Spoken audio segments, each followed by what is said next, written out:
नमस्कार, बुलेटिन में आपका स्वागत है। मैं हूं आपके साथ जीनत सिद्दीकी। शुरुआत करते हैं खबरों की। उत्तरकाशी के चिनियालीसौड़ मणि मोटर मार्ग बलडोगी के पास एक वाहन दुर्घटनाग्रस्त हो गया है, जिससे हादसे में 2 लोगों की मौके पर ही मौत हो गई। धरासू पुलिस ने मौके पर रेस्क्यू कर घायलों को निकाला और चिनियालीसौड़ अस्पताल में भर्ती कराया गया। तो उत्तरकाशी में हादसा, 2 लोगों की जान चली गई। तस्वीरें आप देख रहे हैं, वाहन खाई में गिर गया था और इस हादसे में 2 लोगों की जान चली गई। जख्मी लोगों को अस्पताल में भर्ती कराया गया। उधर कोटद्वार की चौबट्टाखाल विधानसभा क्षेत्र के पोखड़ा ब्लॉक के वहां पे भी सड़क हादसा हुआ है। हादसे में एक कार अनियंत्रित होकर 200 मीटर गहरी खाई में जा गिरी। सतपुली बैजरो मार्ग पर हुए हादसे में 3 लोगों की मौके पर ही मौत हो गई, जबकि एक घायल हो गए, जिनका बेस अस्पताल कोटद्वार में इलाज चल रहा है। तो 200 फीट गहरी खाई में एक गाड़ी गिरती है, 3 लोगों की ऑन द स्पॉट डेथ हो जाती है। एक इंजर्ड हैं, जिनका ट्रीटमेंट चल रहा है।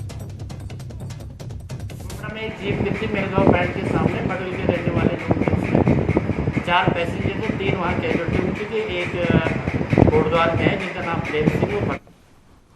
हल्द्वानी में भी आज एक दर्दनाक सड़क हादसा हुआ है। रामपुर रोड पर देवल चौड़ के पास एक तेज रफ्तार डंपर ने बाइक सवार 2 युवकों को कुचल दिया है, जिससे दोनों युवकों की मौके पर ही मौत हो गई है। मृतक युवक सड़कुल किसी निजी कंपनी में काम किया करता था, जिसमें से मुक्तेश्वर और एक हल्द्वानी का रहने वाला था। तो दोनों युवक जो हैं मुक्तेश्वर और हल्द्वानी के रहने वाले थे, जिन्हें तेज रफ्तार ट्रक ने रौंदा और दोनों की डेथ हो गई। उधर अल्मोड़ा के सोमेश्वर के पास एक कार खाई में गिर गई, जिसमें सवार दोनों लोग गंभीर रूप से जख्मी हो गए। दोनों घायलों को 108 की मदद से जिला अस्पताल पहुंचाया गया और गंभीर स्थिति को देखते हुए डॉक्टरों ने हायर सेंटर रेफर कर दिया। दोनों लोग नैनीताल से अपने घर सोमेश्वर जा रहे थे। मैम, ये कहाँ घटना हुई है और आपके दौरान क्या किया जा रहा है? ये सोमेश्वर के पास घटना हुई है। कोई ट्रक वाला इनको ठोक के गया था, तो अभी हमारे पास आए हैं और हम इन्हें आगे रेफर कर रहे हैं। देहरादून से इसी बीच एक बड़ी खबर आ रही है। यहाँ एक 33 साल की विवाहिता ने आत्महत्या कर ली है। बताया जा रहा है कि महिला का पति पिछले कुछ समय से बेरोजगार था, 2 बच्चे भी हैं। आत्महत्या की वजह घरेलू झगड़े बताए जा रहे हैं, जिसमें महिला ने अपनी जान दे दी। 2 बच्चे थे और बेरोजगारी एक बहुत बड़ी वजह थी। आर्थिक तंगी की वजह से अमूमन घरों में झगड़े होते हैं। 33 साल इसकी उम्र थी, 2 बच्चे थे, इसने जान दे दी।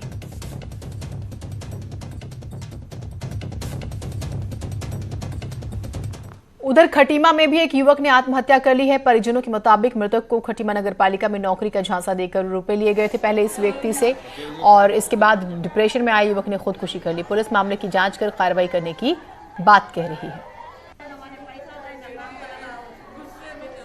अभी सूचना मिली है कि एक की बॉडी जो हॉस्पिटल में थी, जो पता लगा कि उसने फांसी लगाई थी। अभी इस बारे में पीएम करा के जांच की जा रही है। सर, परिजनों का आरोप है कि किसी व्यक्ति ने सफाई नायक ने पैसे ले लिए थे नौकरी के नाम पर। इस बारे में कोई जानकारी नहीं है। अगर ऐसा होता है तो कार्रवाई की जाएगी। रामनगर से बड़ी खबर आ रही है। यहाँ के ओसान नाले में हाथी के बच्चे का शव मिला है। हाथी का बच्चा करीब 4 साल का बताया जा रहा है। रामनगर वन प्रभाग के देचौरी रेंज का ये पूरा मामला है। 4 साल का ये हाथी का बच्चा था, जिसका शव बरामद हुआ है। रामनगर वन प्रभाग के देचौरी रेंज की ये घटना है।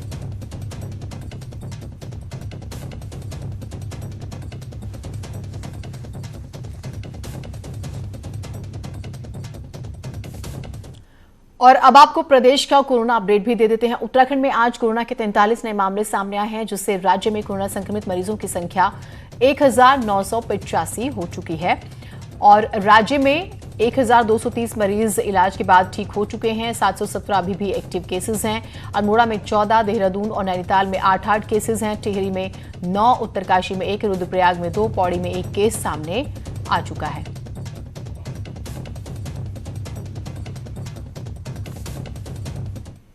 उधर काशीपुर में आज 2 कोरोना संदिग्धों की मौत हो गई है। यहां दिल्ली से आए एक युवक की होम क्वारंटाइन के दौरान मौत हुई है, तो वहीं एक युवती की बीमारी की वजह से मौत हो गई है। दोनों की मौत की खबर सुनते ही स्वास्थ्य विभाग में हड़कंप। आनन फानन में सैंपल्स लिए गए, टेस्ट किया गया और फिलहाल जांच का इंतजार है, रिपोर्ट का इंतजार है।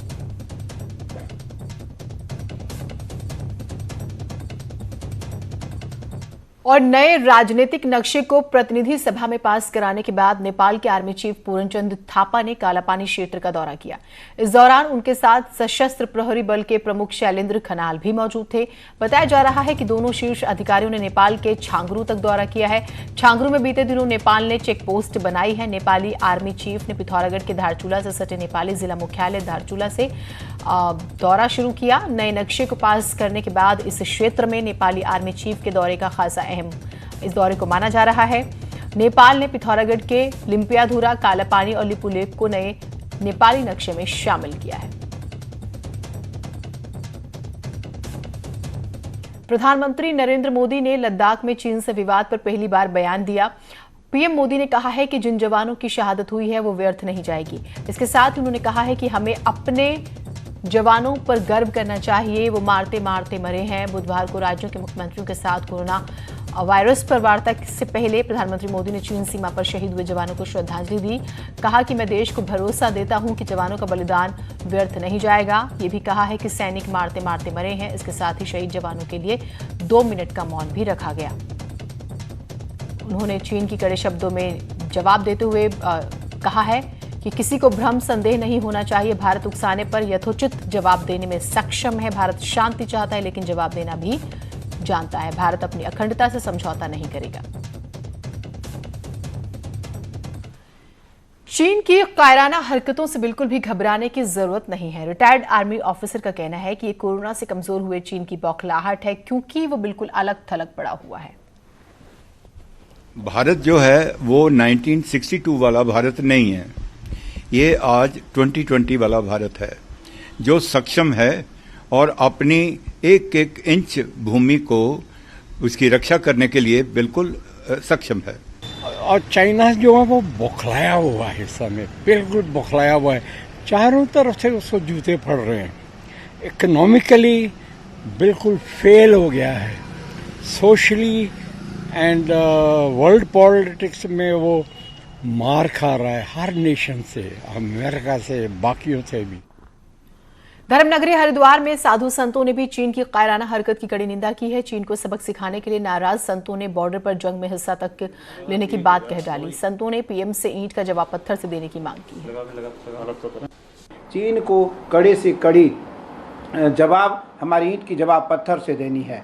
भारत की सेना, भारत के लोग आज सभी, मैं कहता हूँ मैं भी सैनिक बनने को तैयार हूँ। यदि मेरी आवश्यकता है, कहीं कैलासानंद ब्रह्मचारी भले अग्नि अखाड़े का महामंडलेश्वर है, लेकिन यदि राष्ट्र हित के लिए, राष्ट्र रक्षा के लिए मेरी आवश्यकता है तो मुझे भी ट्रेनिंग दिया जाए।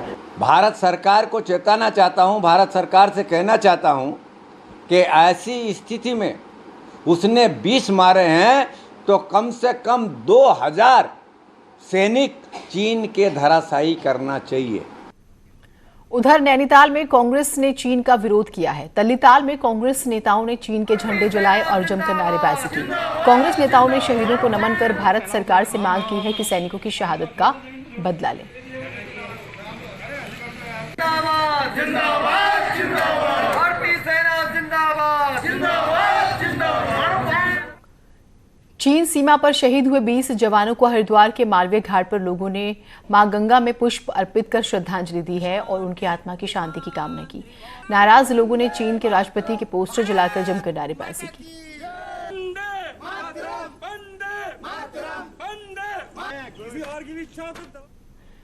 देश भर में चाइनीज प्रोडक्ट का विरोध किया जा रहा है। जगह जगह चीन के पुतले फूंके जा रहे हैं, लेकिन हम भले ही जुबान से चीन के सामान का विरोध कर रहे हो, लेकिन हम रोजाना 80% सामान चीन का ही इस्तेमाल करते हैं। ऐसे में सिर्फ कहने भर से चाइनीज प्रोडक्ट का बहिष्कार मुश्किल लगता है। व्यापारी भी मानते हैं कि ऐसे चीन के सामान का बहिष्कार संभव नहीं है।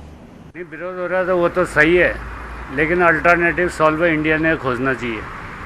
अगर उसके बदले अगर ये कोई दूसरा प्रोडक्ट उत्पादन करके बाजार में ला सकते हैं तो चाइनीज आइटम का आराम से विरोध हो सकता है। दुर्भाग्य है कि हम जिस सामान का बहिष्कार कर रहे हैं, आज उस सामान ने ही पूरे मार्केट को कैप्चर कर रखा है। सुई से लेकर हाथी तक, मतलब कि एक वस्तु, स्थिर वस्तु से लेकर एक जीव तक भी चाइना से इंपोर्ट हो रहा है। तो कहीं ना कहीं इसकी बहुत बड़ी एक कमी रही है कि देश में स्थायी जो यहाँ के लोकल रोजगार थे उनको विकसित करने की बात तो की गई, लेकिन वो विकसित कहीं नहीं हुए। सारे हिंदुस्तानी अगर मारते तो गोली से मारते। ये रॉड का इस्तेमाल करना, डंडे का इस्तेमाल करना, ये किस तरह का फंडा है? आपने मारी थी गोली मारते। बताइए ना विद्रोह कैसे होता है, लड़ाई झगड़ा कैसे होता है। आप बॉर्डर पर लड़ रहे हैं, हम भी तो साले पाकिस्तान से लड़ाई करते आ रहे हैं, वहाँ से भी गोलाबारी होती, यहाँ से भी गोलाबारी होती। एक तरफ लद्दाख में ड्रैगन से भारतीय सेना मोर्चा ले रही है तो दूसरी ओर उत्तराखंड के लिपुलेख में आईटीबीपी की महिला जवानों ने सीमा की सुरक्षा का जिम्मा अपने कंधों पर उठा रखा है। दुनिया के सबसे दुर्गम इलाके में शुमार गुंजी, कालापानी, नाभिडांग और लिपुलेख में महिला जवानों के बुलंद हौसले किसी को भी हैरान कर सकते हैं। मेरी जिम्मेदारी का इलाका है श्रीमान, इसमें किसी प्रकार की कोई भी हलचल होने पर अपने कमांडर को सूचित करूंगी और अपने सूझबूझ से कार्य करूंगी। आखिरी गोली, आखिरी दम तक मोर्चा नहीं छोड़ूंगी श्रीमान।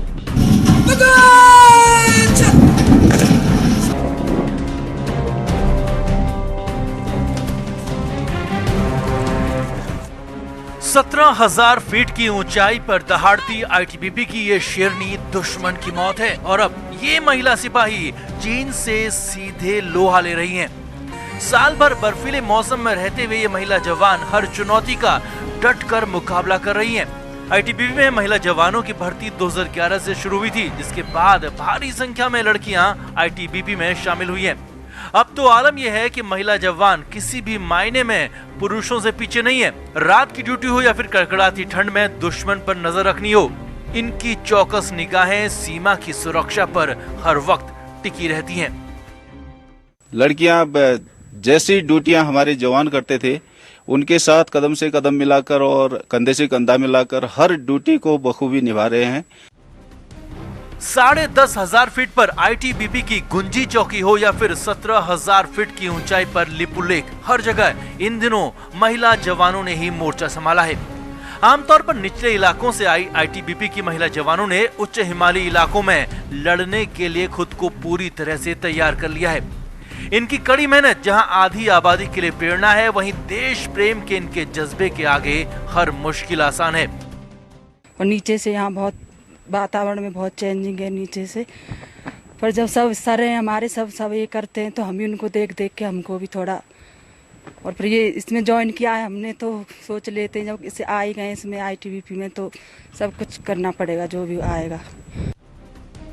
1955 से पहले चीन सीमा से सटे इन इलाकों में महिला तो दूर, पुरुष जवान भी रहने की हिम्मत नहीं जुटा पाते थे, लेकिन आज हालात पूरी तरह बदल गए हैं। महिला जवान पुरुषों के साथ कदमताल करते हुए सीमा की सुरक्षा में जुटी हैं।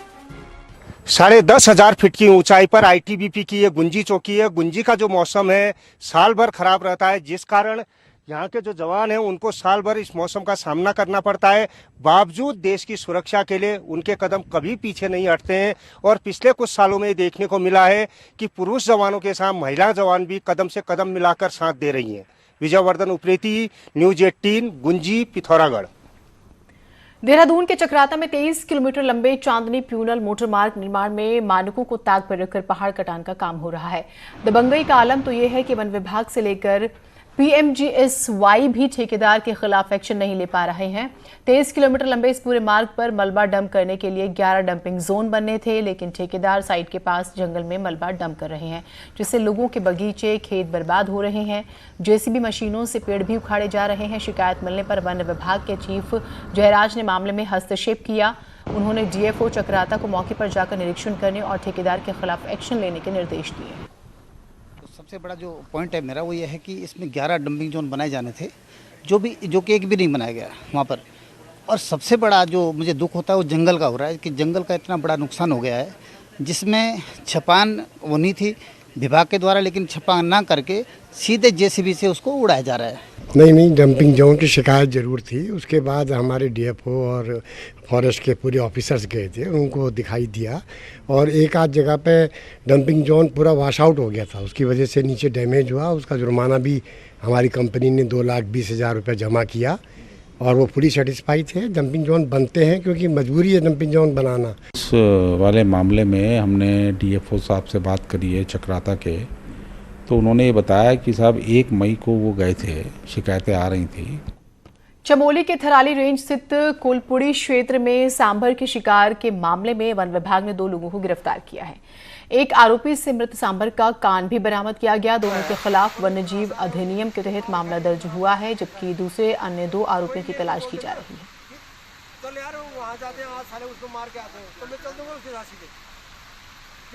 इसमें जो है सांभर की हंटिंग का मामला सामने आया है और 2 लोगों की अरेस्टिंग ऑलरेडी हो चुकी है। बाकी इन्वेस्टिगेशन जारी है। यहाँ पे जो है उप प्रभागीय वन अधिकारी जो है अमरेश कुमार, उनको जो है हमने इन्वेस्टिगेशन ऑफिस। चलिए खबरें और रहेंगी, एक छोटे से ब्रेक के लिए रुकते हैं।